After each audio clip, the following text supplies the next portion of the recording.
They say the quietest person in the room is often the most dangerous. What they don't tell you is that sometimes the most dangerous person is the one who's seen too much death to ever want to see it again. This is the story of Sarah Mitchell, a woman whose silence spoke louder than any bullet she ever fired. And trust me, she fired plenty. If stories like this speak to you, hit the like button and subscribe. There's more to come. The morning sun cast long shadows across Fort Braxton's training grounds as drill instructor Sergeant Williams let out a hearty laugh. You think you'll hit the target with that frame? The entire group of recruits burst into laughter, some pretending to stumble backward, clapping mockingly. The object of their amusement was a petite woman who had just stepped forward to the firing line. Sarah Mitchell, 28 years old, stood barely 5'4" with long brown hair tied back in a regulation bun. Her fair skin seemed almost translucent in the morning light, and her green eyes held a calmness that felt out of place among the nervous energy of new recruits. She said nothing, just raised her hand to adjust her stance as she did. Her uniform shirt lifted slightly, revealing the edge of a black tattoo wrapped around her upper arm.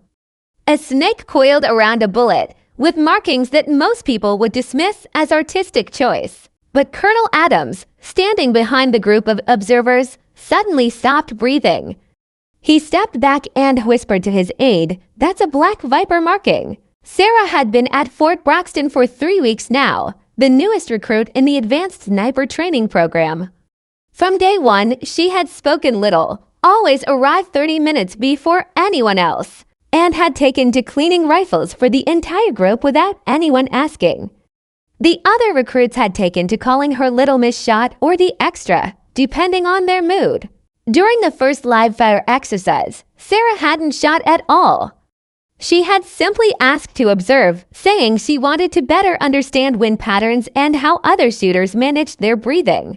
Sergeant Williams had been blunt about it. If you're afraid to pull the trigger, why did you even sign up? Sarah had only bowed her head, saying softly, "I've shot before, but I don't want to repeat those mistakes if I'm not ready." The others had laughed loudly. Shot what, tin cans behind the grocery store? But something about her stillness made even their laughter feel hollow and forced. The way she handled equipment told a different story than her words. When she cleaned a rifle, her movements were precise and methodical. She would field strip an M24 in under 2 minutes, shack every component with the kind of attention that spoke of muscle memory, not recent training. When she observed other shooters, her eyes would track targets with mathematical precision. She calculated wind speed by watching grass movement 300 yards away. She noted how temperature changes throughout the day affected bullet trajectory. She could tell you the exact humidity level just by how the metal felt in her hands. "Why aren't you shooting?" asked Sergeant Mills, the head instructor, during the second week of training. Sarah looked up from the scope she was cleaning, her hands never pausing in their work. "Because I need to remember why I stopped," she said quietly. The other recruits exchanged glances. There was something in her voice, not fear exactly, but something deeper. Something that made the training ground feel suddenly colder despite the Carolina heat. She spent hours after official training ended, sitting alone on the bleachers. Staring at the target's downrange, her fingers would trace the snake tattoo absent-mindedly, as if remembering something she wished she could forget. The other recruits' mockery grew crueler as the days passed. Maybe she's waiting for the targets to surrender, or maybe she thinks this is meditation class, but Sarah never responded. She just continued her routine of arriving first, leaving last, and maintaining everyone's equipment with what could only be described as obsessive care. One evening, Sergeant Mills found her in the armory at nearly midnight, cleaning rifles in the dark. "Beck, what are you doing?" Making sure they're ready, she whispered without looking up. "Ready for what?" She looked up then, and for a moment, her eyes held something ancient and tired. "For when someone needs them to work perfectly," she said. Mills felt a chill run down his spine. Though he couldn't say why, the way she said it, like she was speaking from experience that went far beyond anything they taught in sniper school. The next morning brought the mandatory live ammunition training. Every recruit had to take at least one shot, no exceptions. They made Sarah go first, even though she hadn't fired a single round in 3 weeks of training. The pressure was intentional. Sergeant Williams shouted across the range, "One bullet, Mitchell. Miss it and you're out of the program." Sarah said nothing, just gently wiped the rifle barrel with a cloth, her movements slow and deliberate. When she adjusted her stance, her shirt lifted again. And this time, drill instructor Rodriguez got a clear look at the tattoo. He was about to make some comment about recruits getting ink to look tough, but Colonel Adams suddenly approached from the observation area.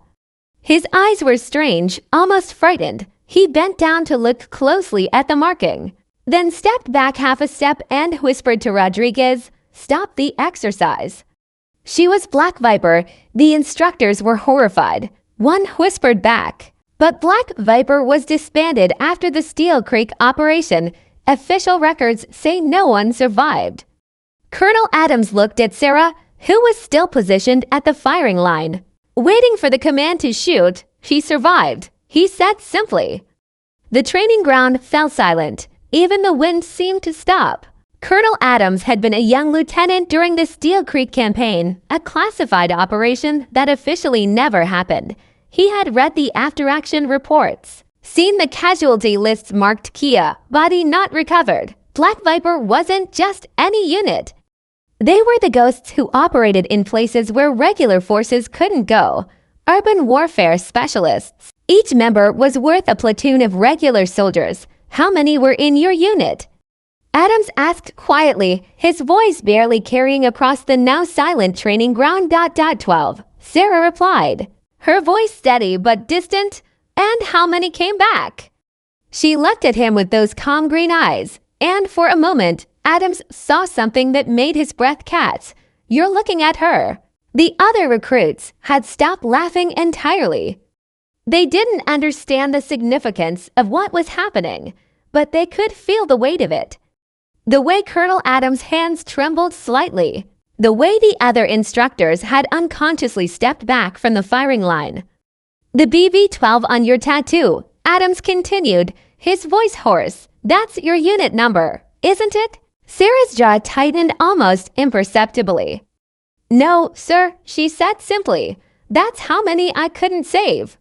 The silence stretched unbearably. In the distance, an American flag snapped in the wind, the only sound across the entire training facility.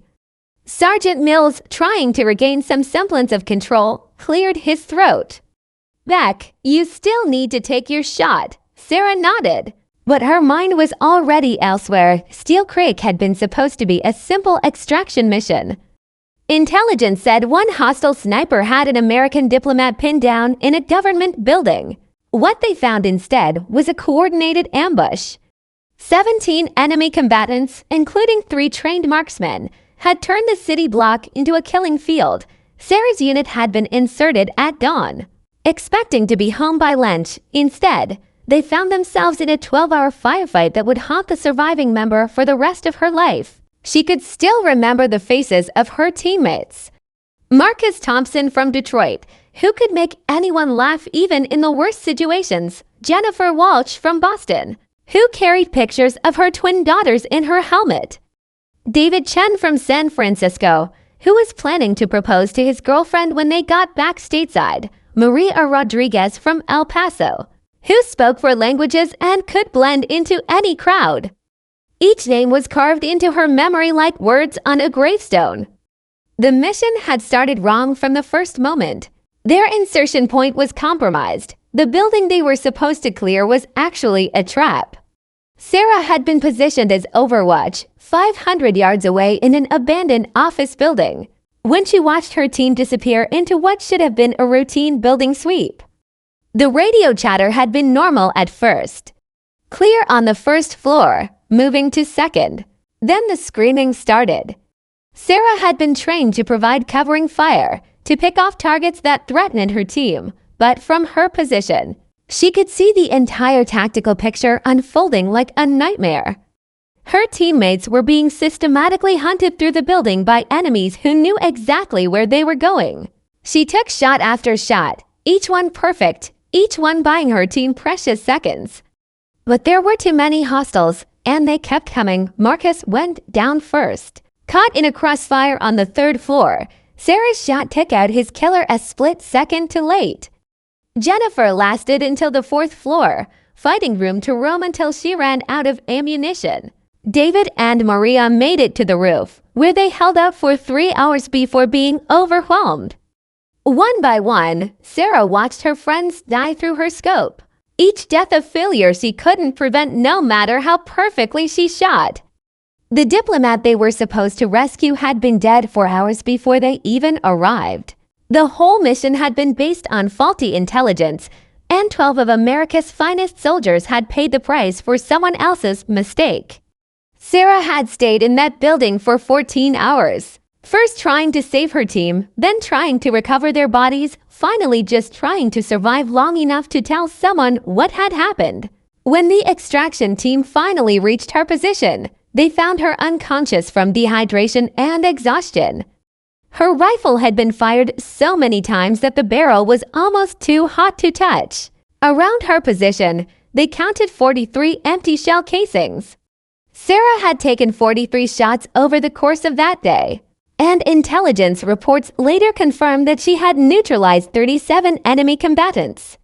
She had been one person holding off an entire company of enemy soldiers, watching her friends die one by one while she remained helpless to save them.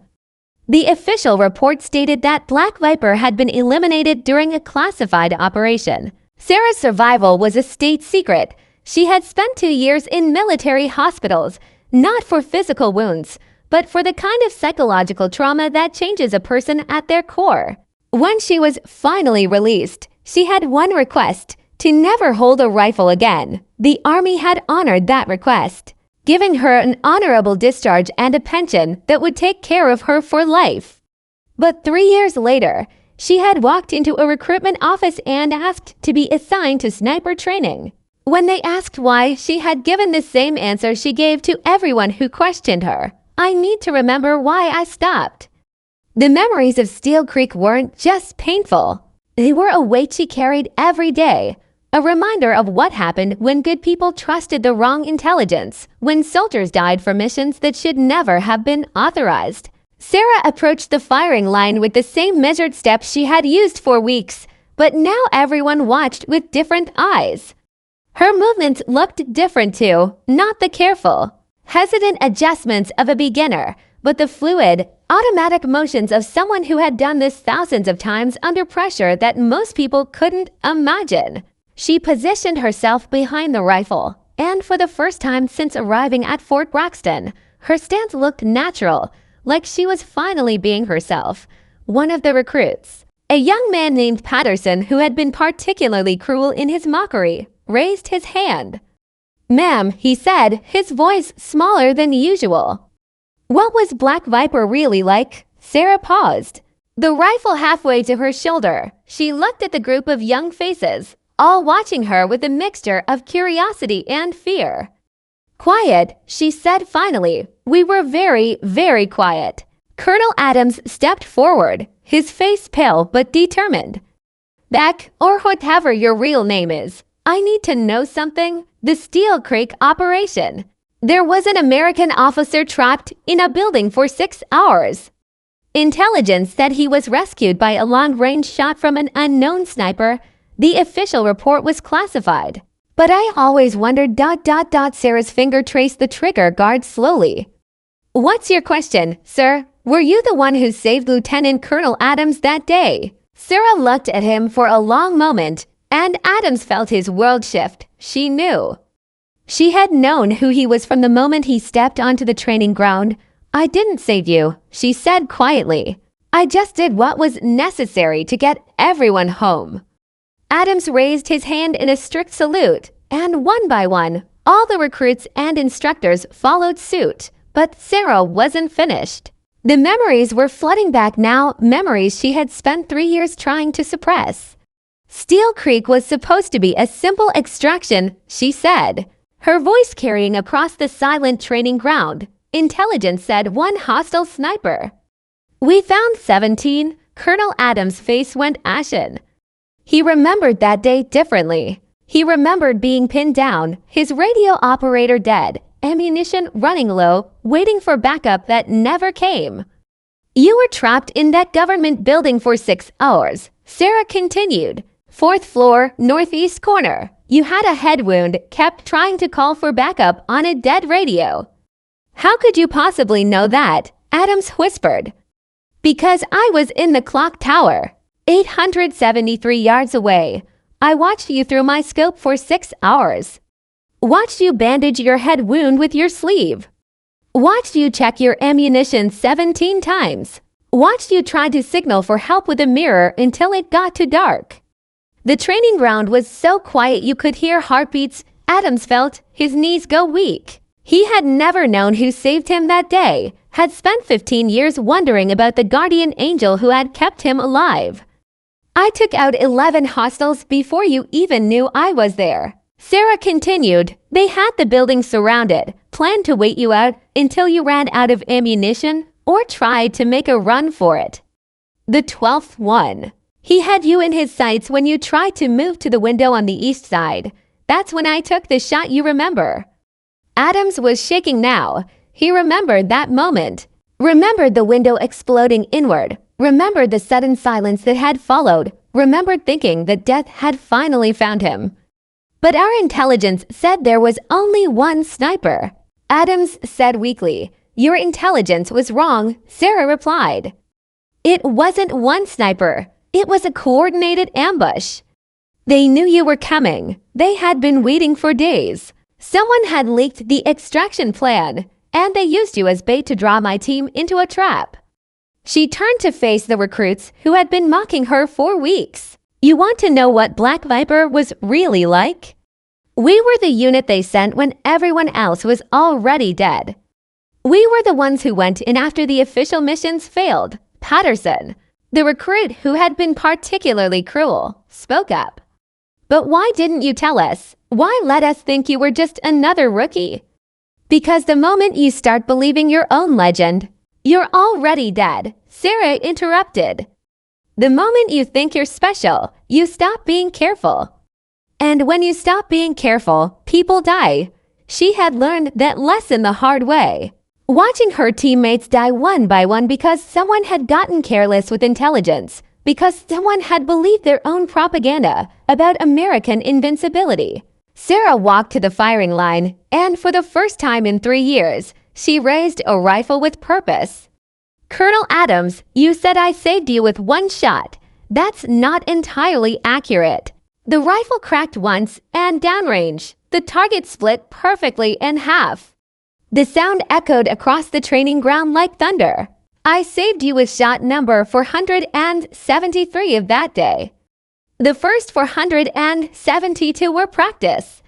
She fired again, and a second target, positioned behind the first, also split cleanly. In Black Viper, we had a saying: "The best shot is the one nobody remembers, because everyone lived to go home."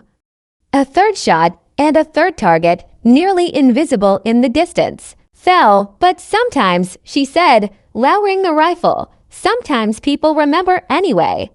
Sometimes they carry the weight of being saved when others weren't so lucky." The recruits stood in stunned silence. They had spent weeks mocking someone who had saved their commanding officer's life from nearly 900 yards away. Someone who had held off an entire enemy company single-handedly. Someone who had watched her friends die while she remained powerless to help them, no matter how perfectly she shot. The morning sun felt different now, heavier somehow, as if the light itself carried the weight of what they had just learned.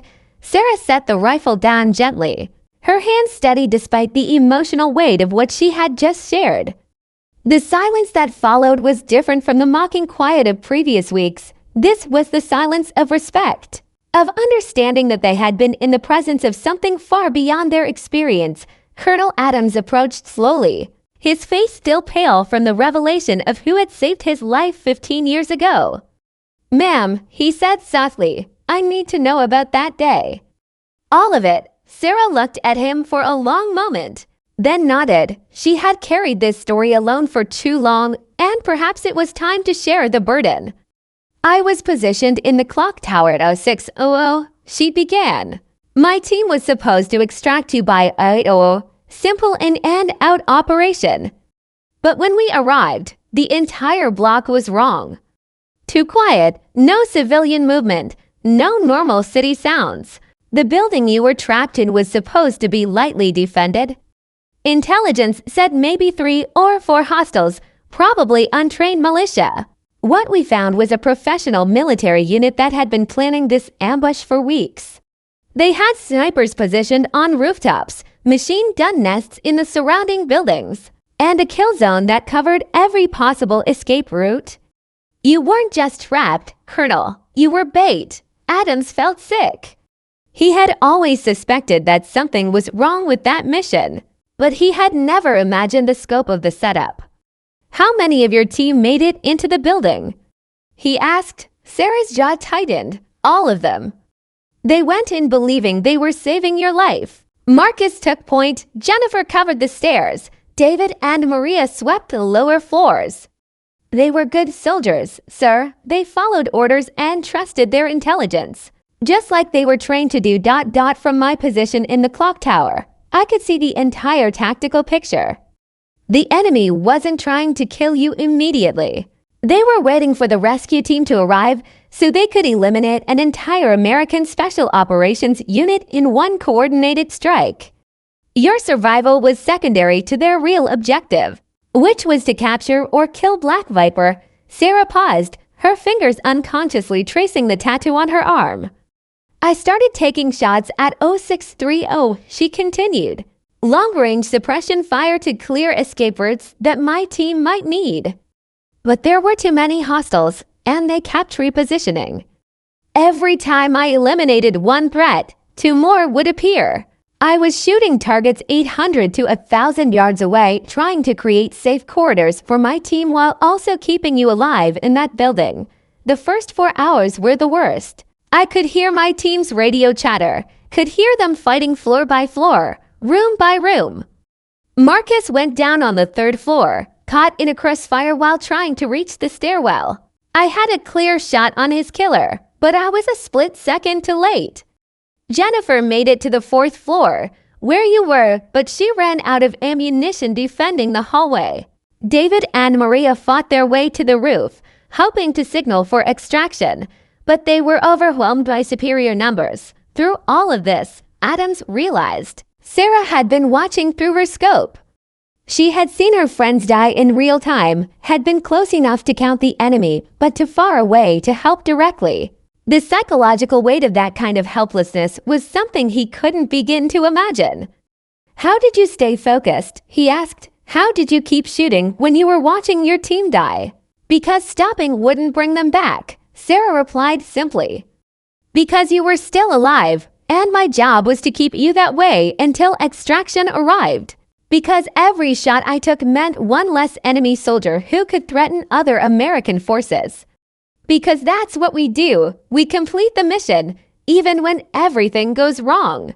Even when the cost is everything we care about, the afternoon brought a new challenge. The enemy realized they had a long-range sniper picking off their forces, and they started actively hunting for my position. I had to relocate 3 times. Each move taking me further from the optimal firing position but keeping me alive long enough to continue providing support. By 1400 hours, I was running low on ammunition and the enemy was closing in on my location. That's when you made your move to the window, Sarah continued. You had been trapped in that corner room for 8 hours, and you were trying to signal for help with a piece of broken mirror. But there was an enemy sniper positioned on the building across the street, and he had you lined up perfectly. I had 1 shot to take him out before he could fire, and the range was nearly 900 yards in shifting wind conditions. Adams remembered that moment vividly. He had been desperate, trying anything to attract the attention of potential rescuers. He had heard a sharp crack, seen the window across the street explode, and suddenly the immediate threat was gone. I never knew how close I came to dying that day, he said quietly. Closer than you think, Sarah replied. The enemy sniper's shot missed your head by less than 2 inches. I found the bullet hole in the wall behind you when I finally reached your position. The extraction team arrived at 1800 hours, 12 hours after the mission was supposed to be completed. By then, I had been shooting continuously for 11 hours, had fired every round one carried, and had eliminated 37 enemy combatants. But my team was gone. 12 of the best soldiers I had ever known, dead because someone had compromised our mission before it even started. Sarah looked around at the young faces watching her, all of them hanging on every word. That's why I clean everyone's rifles, she said. That's why I arrive early and stay late. That's why I don't want to shoot unless I'm ready. Because when you pull that trigger, you're not just firing a bullet. You're accepting responsibility for what happens next. And sometimes, no matter how perfect your shot, you still can't save the people who matter most. The sun was beginning to set over Fort Braxton, casting long shadows across the training ground. Sarah stood at the firing line, the rifle in her hands feeling both foreign and familiar. 3 years of trying to forget, 3 years of civilian life, 3 years of pretending that she was just another person who had served her country and moved on. But some things couldn't be forgotten. And some skills were carved too deeply into muscle memory to ever fully fade. I want everyone to understand something, she said, her voice carrying clearly across the silent training ground. What I'm about to show you isn't about being impressive. It's not about proving anything to anyone. It's about remembering why we pick up these rifles in the first place. We don't shoot to kill. We shoot to protect. We shoot to save lives. And sometimes, we shoot to ensure that other people never have to. Colonel Adams stepped forward. Sarah, you don't need to do this. We all understand now. Who you are, what you've sacrificed. Sarah looked at him with those calm green eyes, and for a moment, Adams saw not the broken soldier who had survived Steel Creek, but the professional who had saved his life from nearly 900 yards away. With respect, sir, I think I do need to do this.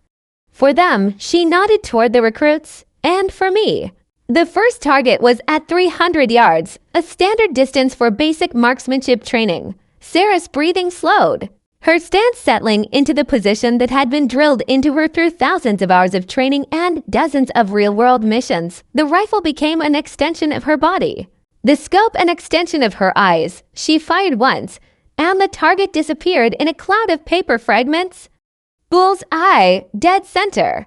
But she wasn't finished. The second target was at 500 yards, partially obscured by a practice barrier. This was the kind of shot that separated good marksmen from exceptional ones. Sarah adjusted for wind, for the slight elevation difference, for the way the late afternoon light might affect her scope picture. The second shot rang out, and the target fell. Another perfect hit. The third target was at 700 yards, at the very edge of the training range. Most of the recruits couldn't even see it clearly with their naked eyes. Sarah made minute adjustments to her scope, calculated the trajectory in her head, and fired. The target went down. Patterson, the recruit who had been cruelest in his mockery, was openly staring now. Ma'am, he said, his voice barely above a whisper, how is that even possible? Practice, Sarah replied simply, thousands of hours of practice. And then real-world application in situations where missing meant people died. But it's not about the shooting, Patterson. It's about the judgment, knowing when to shoot and when not to. Knowing that every bullet you fire changes someone's life forever. Sometimes it saves a life, sometimes it takes one. Either way, you carry that weight for the rest of your life. Sergeant Mills approached with a rangefinder and a tablet computer. Ma'am, he said, his voice filled with professional respect. Those 3 shots. The average distance was 567 yards. Average group size was less than 2 inches. I've been training snipers for 15 years, and I've never seen anything like it. Sarah nodded acknowledgement but didn't seem particularly impressed with herself. There's something else you need to know, she said, turning to address the entire group. The enemy sniper I told you about, the one who had Colonel Adams in his sights that day in Steel Creek, he was good. Really good. Professional military training. Probably former special forces from his own country. When I took him out, I found out later that he had been responsible for killing 17 American soldiers over the previous 6 months. That one shot didn't just save Colonel Adams, it prevented future deaths. But here's what kept me awake at night for 3 years, Sarah continued. That sniper was somebody's son. Maybe somebody's father. He was a human being with a family, with people who loved him and counted on him to come home. When I pulled that trigger, I wasn't just eliminating a threat. I was ending a life, and that's a responsibility that doesn't go away when the mission is over. The recruits were hanging on every word now. This wasn't the glorified version of military service they had imagined. This was the real cost of warfare, the psychological weight that soldiers carried long after they hung up their uniforms. Sarah could see in their faces the beginning of real understanding, the realization that being a soldier meant more than just following orders and shooting straight. That's why I stopped shooting for 3 years, she said. That's why I came back to basic training like a rookie. That's why I needed to remember why I picked up a rifle in the first place. Because if you're going to carry this responsibility, you need to understand what it means. You need to know that every shot you take changes you, and you need to be ready for that change. Sarah set the rifle down gently, her demonstration complete. The training ground was completely silent except for the distant sound of the evening colors ceremony, the flag being lowered at the end of another day. She looked at each of the young faces around her, these soldiers who would someday carry the same burden she had carried, who would face the same impossible choices she had faced. Remember this moment, she said finally. Remember that the person standing next to you, the one you think doesn't belong here, might be the one who saves your life someday. Remember that strength isn't about how loud you are or how tough you act. Real strength is about carrying impossible weight and still doing the right thing. Real strength is about protecting others, even when it costs you everything. Sarah didn't continue with the training program. She left Fort Braxton the next morning before dawn, the way she had arrived, on the shooting table. She left an M24 rifle clean to mirror perfection and a folded piece of black cloth. A small note, written in her careful handwriting, read, "No further training needed. Just remember why we pick up rifles in the first place." On the shooting range, the recruits later placed a small photo frame with the words Black Viper etched below an image of a coiled snake. They never spoke about it loudly, but when they fired, no one forgot the lesson. But before she left, Sarah had done something unexpected. She had asked to address the recruits one final time. They gathered in the barracks at 05:00, these young men and women who had spent weeks mocking her, now sitting in complete silence, waiting for whatever wisdom she might share. The morning light filtered through the windows, casting long shadows across the room where soldiers had been shaped for decades. "You think this is about shooting," she began, her voice carrying easily through the quiet space. "It's not. It's about the weight of responsibility. Every bullet carries someone's son, someone's daughter, someone's future. When you pull that trigger, you're not just ending a threat. You're making a choice that will echo through generations. The children who will never meet their father. The wife who will never see her husband again. The mother who will never hold her son." She looked at each face in turn, seeing in their eyes the beginning of real understanding. "When I was your age, I thought being a sniper meant being special. I thought it meant being the hero of the story. But heroes don't hide in shadows for 16 hours waiting for one shot. Heroes don't carry the faces of people they couldn't save. Heroes don't lie awake at night wondering if there was another way, a better way, a way that didn't require pulling the trigger." Patterson, the recruit who had been cruelest in his mockery, raised his hand. "Ma'am," he said, his voice much smaller than it had been weeks earlier, "how do we become like you? How do we carry that kind of responsibility? Sarah smiled for the first time since arriving at Fort Braxton, but it wasn't a happy smile. It was the smile of someone who had learned hard lessons and hoped others might learn them easier. You don't become like me, she said simply. You become better. You become the version of me that saves everyone. The version that comes home with all 12 teammates. The version that finds another way to solve problems before they require bullets. You become the soldier who prevents wars instead of fighting them. You become the person who makes my mistakes unnecessary.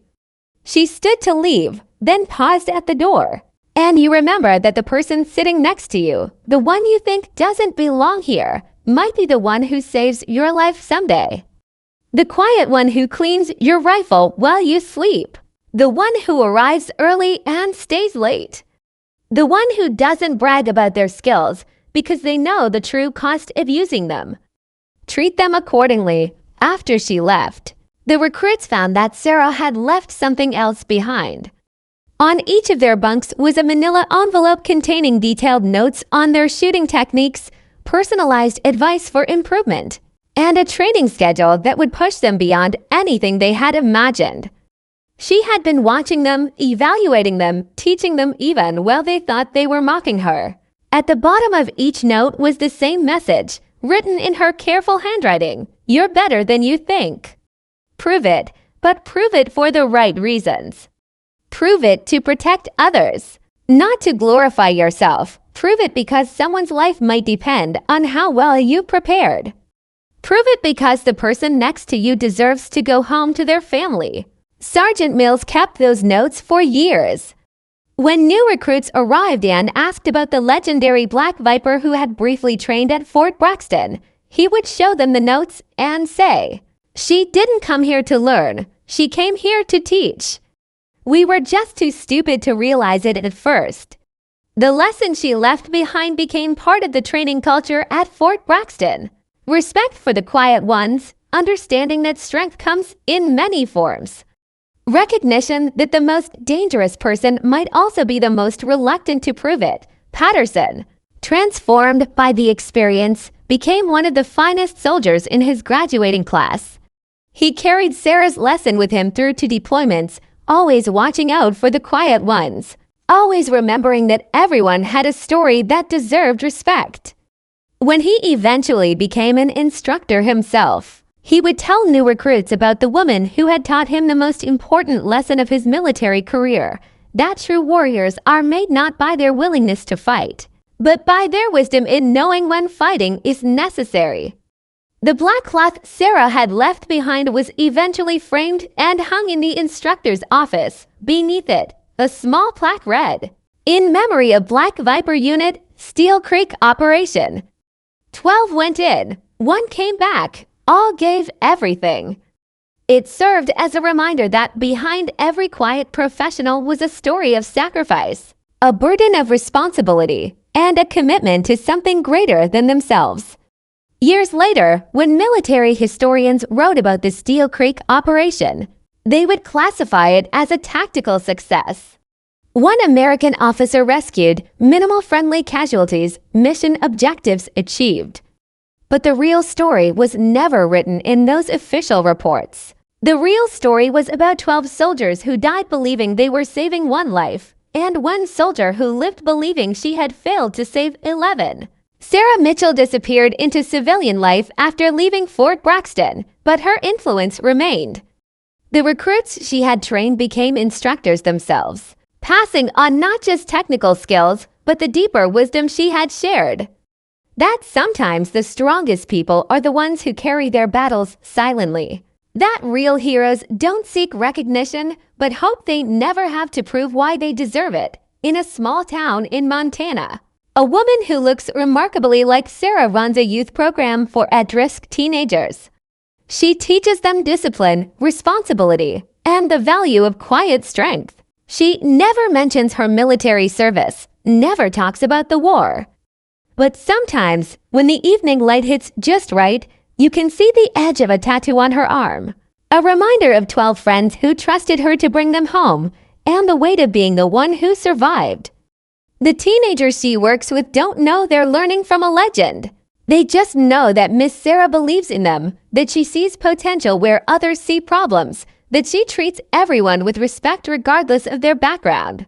They don't know that she chose to work with them because she believes in second chances, in the possibility of becoming better than circumstances might suggest, because that's what real warriors do.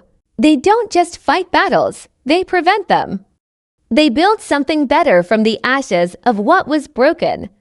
They carry impossible weight so others don't have to. And sometimes, just sometimes, they find peace in the quiet moments between storms, knowing that the next generation will be stronger, kinder, and more understanding than the one that came before. That's the true legacy of Black Viper, not the shots fired, but the lives saved. Not the battles won, but the peace protected. Not the legend remembered, but the wisdom passed on.